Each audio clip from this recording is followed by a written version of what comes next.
Muy bien. De acá en más, Con María O'Donnell. un tutorial para tiempos complejos. Bueno, ayer la Cámara de Casación, como se esperaba, que ratificó la condena contra Cristina Fernández de Kirchner.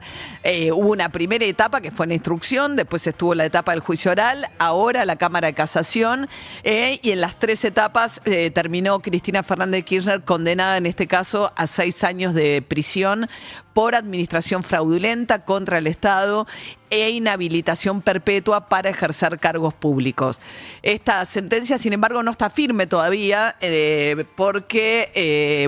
falta la instancia de la Corte Suprema de Justicia de la Nación. Tiene 20 días para apelar, la expresidenta seguramente lo va a hacer, y en caso de que la Corte ratificara esta condena, la parte de inhabilitación para ejercer cargos públicos quedaría en firme, si es que ratifica esta misma condena, y lo que tiene que ver con la prisión podría aspirar a tener, si le ratifican esa condena, prisión domiciliaria por su edad Cristina Fernández de Kirchner. Esto tiene que ver con la causa de vialidad, que es la asignación de obra pública a Lázaro Báez en la provincia de Santa Cruz durante sus presidencias. También fue condenado Julio López, el hombre de la Secretaría de Obras Públicas, que revolvió en el convento esos bolsos con dólares, que después terminó el mismo condenado también por enriquecimiento ilícito, dado que,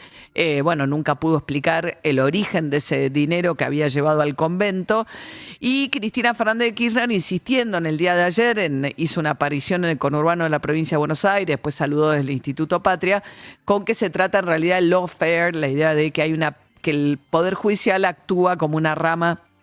de la política de la persecución, ella dice, por sus políticas, por las que ejerció, por lo que hizo durante su gobierno. A ver, dos cosas. Hay algunas cuestiones de lo que dice Cristina Fernández de Kirchner que son efectivamente llamativas. Uno mira el comportamiento del Poder Judicial con relación a causas por ahí en las que estaba investigado el Grupo Macri y no avanzan. O sea, muchas de las causas de la familia Macri, lo que tuvo que ver además con el blanqueo, con el correo, con las concesiones de las autopistas, que él le sube el precio del peaje y después termina vendiendo. Digamos, hay una serie de cuestiones de alguien que además tenía muchos conflictos de interés potenciales, dado los intereses de su familia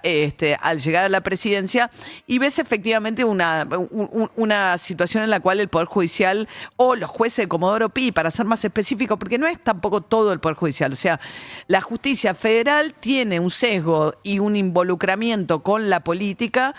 que atraviesa todos los gobiernos. En ese contexto, Cristina Fernández de Kirchner dice, qué casualidad que las causas de Macri no avance ninguna y las mías avanzan. Ahora, más allá de eso y que hay cuestiones técnicas donde lo que plantea es que ella como presidenta no asignaba directamente la obra pública, hay un hecho insoslayable, digamos, que habla también de los conflictos de interés, por lo menos, que es una persona que era un empleado bancario, termina siendo al cabo de los 12 años, crea una constructora,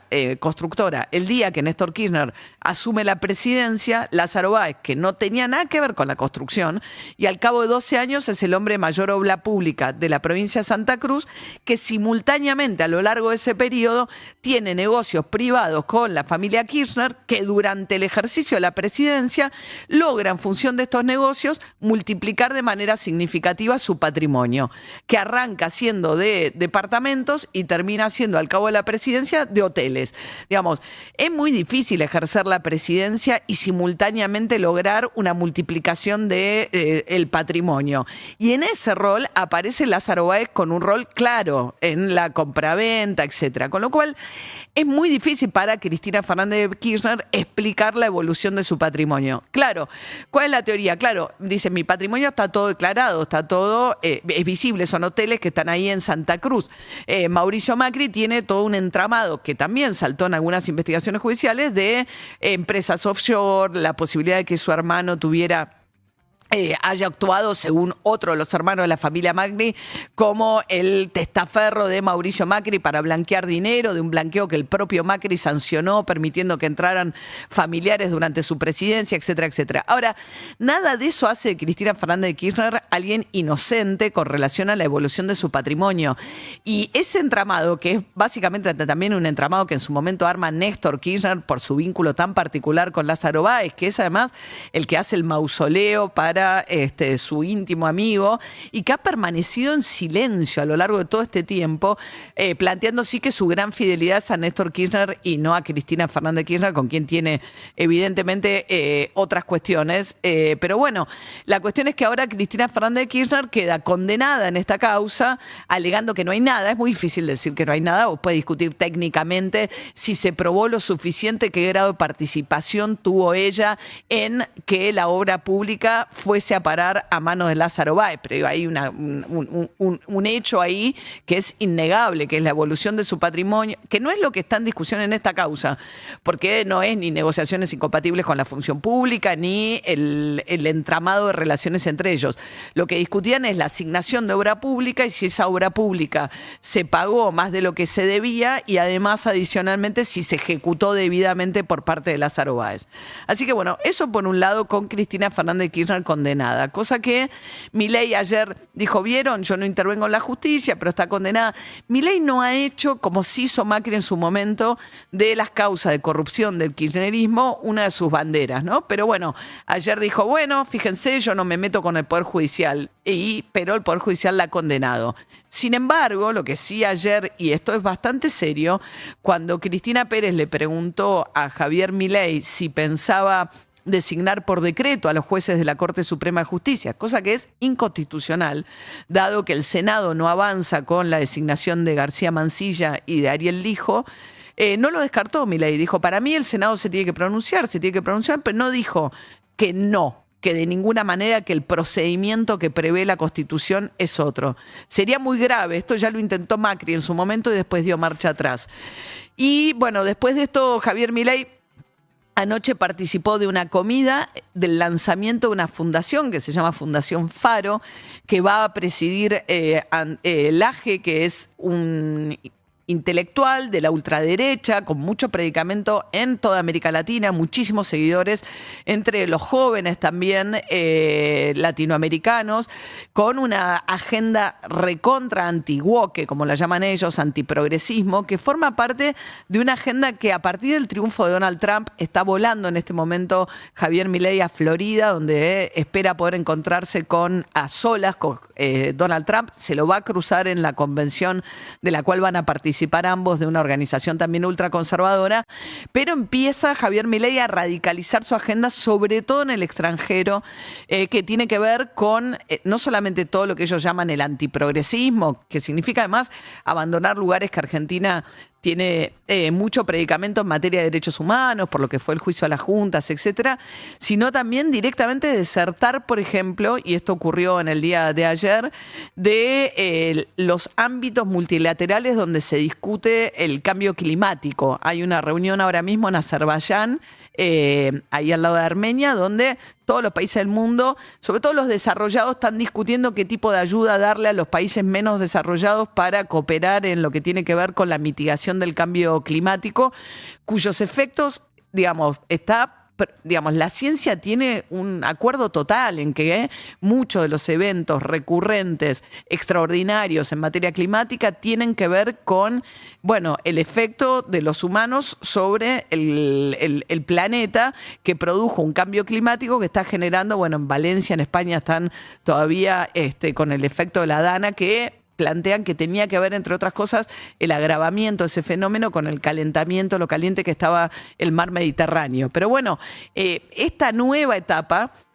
hizo que la Argentina se retirara directamente. Había una delegación técnica muy menor y lo que dispuso Milei, ordenó a la Cancillería en esta nueva etapa de Gerardo Huerta y mucho más radicalizada, que se retiraran de la convención, con lo cual que ni participen. O sea, no solo es el negacionismo del cambio climático, sino que no escucho, no dialogo, no participo, me abstraigo de esos lugares. Argentina firmó el Acuerdo de París, que está ratificado además por el Congreso Nacional, con lo cual tiene compromisos internacionales que de esta manera empieza a ignorar. Esto probablemente termine siendo un planteo de Emmanuel Macron, el presidente de Francia, que se va a reunir el sábado aquí en Buenos Aires con Javier Milei. Es uno de los principales promotores de esta agenda. Seguramente le va a plantear su preocupación, como le plantearon en su momento los países del mundo a Bolsonaro cuando descuidaba el Amazonas, por ejemplo, y todo lo que estaba pasando en el Amazonas, dada la importancia que tiene en el planeta. Pero bueno, arrancó de la mano de la Fundación Faro, antes de irse a Estados Unidos, ya una etapa mucho más radicalizada de la agenda internacional de la Argentina en estas cuestiones. De hecho, antes de irse, anoche, esa fundación además aparece un nuevo Caputo, que es Francisco, el hermano de Santiago Caputo, es el que recaudó, pues fueron algunos de los principales empresarios de la Argentina, muchos de los cuales están en los sectores que